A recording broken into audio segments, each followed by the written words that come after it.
বাংলায় বিজেপির ভরাডুবির মাঝেও গড় ধরে রেখেছেন রাজ্য বিজেপি সভাপতি সুকান্ত মজুমদার।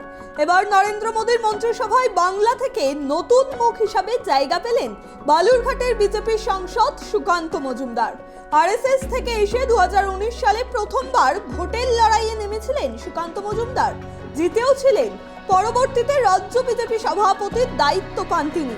2024 সালে লোকসভা নির্বাচনেও বালুরঘাট আসন থেকেই লড়াই করেন Sukanta Majumdar.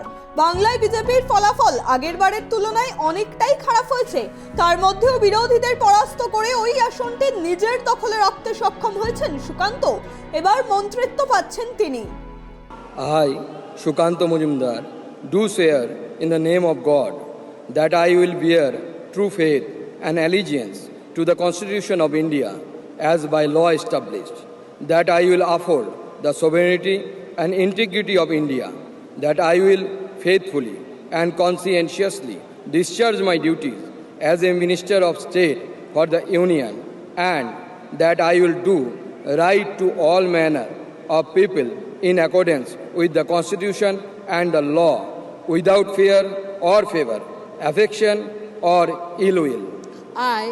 I, Sukanta Majumdar, do swear in the name of God that I will not directly or indirectly communicate or reveal to any person or persons any matter which shall be brought under my consideration or shall become known to me as a Minister of State for the Union, except as may be required for the due discharge of my duties as such Minister of State.